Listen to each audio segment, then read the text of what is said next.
Bonjour à tous, alors bientôt le printemps, ça commence à se réveiller, donc il faut tailler. Voilà les plants, ils n'ont pas trop bougé depuis la dernière vidéo, donc pour vous faire une idée, le citron italien, c'est Angelo qui était très touffu.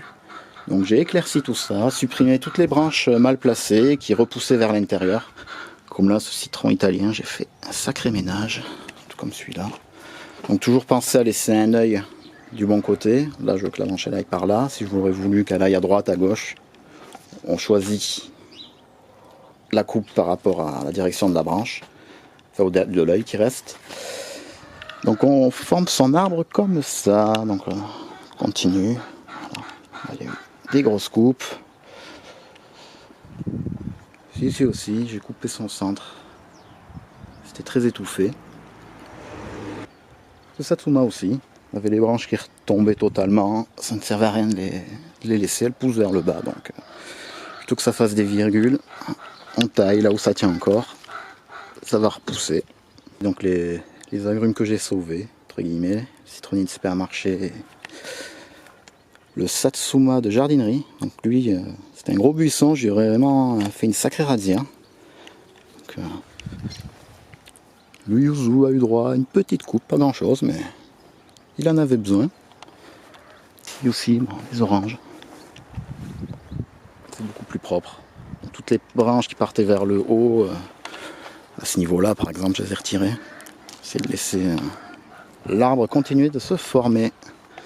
Comme ici, la naveline. Dans la dernière vidéo, c'était un gros buisson. Ça voit un peu plus le jour. Pareil pour la mandarine Nova. Voilà, c'est un petit peu plus éclairci.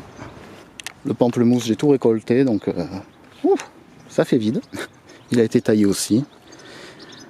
Là, ça devrait le soulager, hein, parce que première année que je l'ai laissé faire 3 fruits. C'était assez costaud. Et là, le Midnight. Alors lui, je l'ai vraiment taillé énormément, parce qu'il avait fait beaucoup de branches qui repartaient dans les mauvais sens. Donc voilà ce que ça donne. Ça devrait aller. Ici aussi, les Satsuma en pleine terre ont eu droit à leur petite coupe.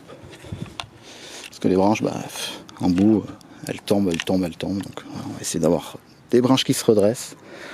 Le but, c'est de ne pas avoir des fruits qui traînent au sol. Des fleurs qui arrivent.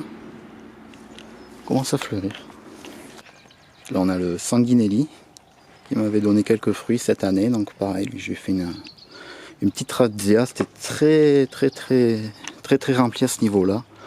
Je l'ai laissé s'aérer. La Salustiana. Je l'ai bien taillé aussi. Et bon, là, j'ai laissé ce départ en 3, mais avec ces 2 branches vers le haut, bon, c'est pas le mieux, mais je me déciderai plus tard. Voilà, c'est pour ça que j'ai laissé les options. Parce que bon, un agrume est très tolérant quand même pour la taille. Donc voilà, il y a des yeux dormants partout, faut pas avoir peur de couper, même si ça fait mal au cœur au début, parce qu'on attend des mois et des mois d'avoir ces petites branches qui sortent, et puis on coupe vite des énormes longueurs au printemps, donc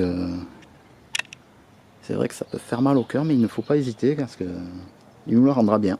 Il sera bien formé, aura moins de maladies, moins de parasites, et plus de fruits. Donc c'est une étape à faire, et réfléchissez un peu comment faire. Il faut avoir la logique, et bon, comme on vous dira, il y a autant de tailles que de tailleurs. Donc voilà, à vous de faire votre propre idée, votre propre expérience. Et voilà, ne risque pas beaucoup l'erreur le temps que vous ne coupez pas en dessous du point de greffe. Voilà ce qu'il faut retenir. Sur ce, je vous souhaite une bonne journée et à bientôt.